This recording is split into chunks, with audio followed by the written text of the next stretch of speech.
Forgive me for not pronouncing the game, or at least saying the game's name, because I have no idea how to pronounce this game's name in any way, shape, or form. But I will give you guys in a nutshell that this game, from what I can tell, is inspired by Nintendo 64 in many different ways. Mainly because, one, it has the looks of it, two, it has the atmosphere of it, and three, the animations are all fluid, and it also has like the retro scaling enabled in the game, both animation wise and the look of it. But if you really don't want it turned on, you can turn it off, but it's not going to really affect you in any type of way, shape, or form. But if you guys are going to get this game on Steam, which is only on Steam at the time of this recording, I highly recommend a controller for the best experience, and I've played this game all the way through on my Steam Deck, and I can pretty much say it plays pretty well on there. So with that being said, this game was developed by Rizzler. And if you guys look on the Steam charts, it's pretty much got overwhelmingly positive reviews, and the game is dirt cheap, $6 to be exact. So you're getting at least something here. I heard about this game from Iron Pineapple, the guy who does these Soul-like videos that he usually does. So I was quite interested to see this game. And calling this game Souls-like, it's nothing Souls-like, so that's something I'm gonna have to disagree on. But you will see some other things I'll have to say later about the game. So the game itself, it was originally a game that was a submission for a Metroidvania Month 19 Game Jam, which took place between February and March of 2023, which won first place in the jam, and released a free version of this game at itch.io, but they ended up making an extended full version of the game available on Steam in 2023, and was given a huge update adding in some brand new stuff to the game itself. I can't go over it because there's too much to say in there, but you guys can read it for yourself. But I can tell you guys that if you guys ever want any sort of plushies have anything to do with this game, you can do that. Although, as far as I can tell, it's limited. You play as a female character known as Sybil, which you go to the castle and some of your friends are trapped in cages or just wandering around the castle. So, the big comparison to this game is that it's a Metroidvania, that's for one thing, but I kind of feel like it has this Zelda vibe to it. One, because if you hold the R button, to be exact, you can play in some sort of combat like that way. And yeah, there are some similarities like wandering around, getting pieces of runes in order to make more, well, health to be exact. Like kind of like how you grab the heart pieces and you fulfill more of your health so that way you don't die easily. Well, this game has that.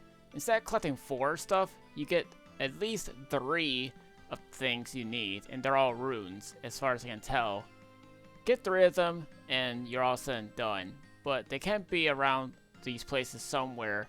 Sometimes you need to backtrack a little bit, just so you can get the rest of the stuff. Although there's no in-game achievements, so don't get mad if you guys are an achievement hunter. Let's just say it took me at least around an hour to beat this game, as far as I can tell. I really wanted to 100% this game just for this video. I'm only missing 2 power-ups, but it's a bit of a challenge to try to get them all. And I mean it's a challenge. Your main goal really is to get 5 of the major keys in order to open this door, and then you fight the final boss itself. So yeah, there's plenty of power-ups for you guys to get, and there's also some challenge little things to do.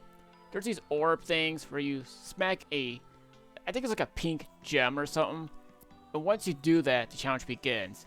Your objective in those challenges is to collect all of the orbs that are around the room, no matter how many of them there are, because each place has different numbers. And each time you complete a challenge, well, guess what? You gain outfits for you guys to wear. There's a couple of them as far as I can tell, as I did obtain a couple of them. And there's also these green orbs that are scattered around the whole place as well. Some of them are questionable to reach, which I don't know why they're far away, which is kind of weird to me. If you guys happen to be struggling to go to one room to the other, come back later and grab yourself a power-up or some sort of ability that you're going to need. After you do that, you can come back and then you're all said and done. You can also interact with people, but it really don't say much. Even though the platforming and everything is challenging. Which I will just say, that's the challenging part of the game, instead of platforming and some of the puzzles you'll need to figure out. Finding levers or some sort of way to grab some stuff. And I will just say, like, if you die, I mean, if you fall down off a ledge or whatever, don't worry, they'll respawn you. You don't instantly die or nothing. But yeah, those gem things are the only way to save your progress, so keep that in mind. But if you really want to, you can really spawn back to your original save data that was in your last checkpoint. So there's 2 bosses in this game, one at the beginning as you're seeing, and one at the end of the game. The last boss is a bit challenging, which I will say, but don't worry, if any sort of orbs like fly at you in this game, like doesn't matter what enemies it is, like a trumpet dude, yeah, a trumpet guy is an enemy. If you see those orbs fly at you, you can deflect them, just like Zelda. There is some influences from Zelda, which you'll see when you play, but I will just say, like, looking all the graphics, the music, the atmosphere, everything, is definitely a worthy Nintendo 64 type game. And if you guys are going to tell me that 64 games don't have fluid animation, I dare you to play Mario 64. I also want to mention too is that in order to heal, there's this meter that you'll see in the top left corner. If that thing fills up, you can hold the B button on your controller and then you can heal. But if you somehow miss your weapon, you can also use that button to recall your weapon back, so that way you don't have to be struggling, because you need the weapon in order to activate unlockable doors and some other key objects. But there are some silver keys like that too, so you'll need them for some other areas to explore.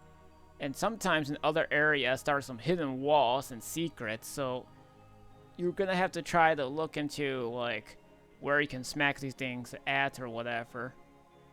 But just remember to use their map in case you guys get confused as you don't know where you're at.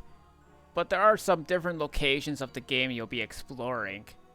I think it's below 10, but I could be wrong, but I know there's quite a few locations you guys can find.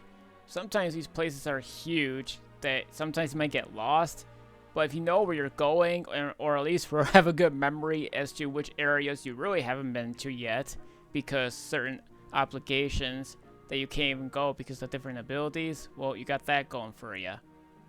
So the only thing I would just say about this game is that it got great reviews, people love it, and for anyone that wants to try it, like I said, it's dirt cheap, and I think you'll enjoy for what it is. If you guys are a fan of Metroidvania or Zelda in general, this is something for you guys to play. I really, really think you guys should play this game.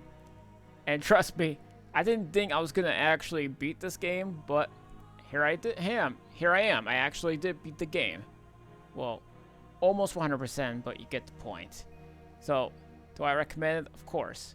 I just hope it'll come out in home consoles one day.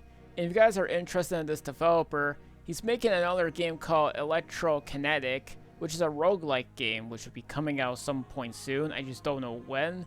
So, that'll be on Steam as well. So, I hope you enjoyed this game if you guys like Metroidvania type games, or at least Zelda like games.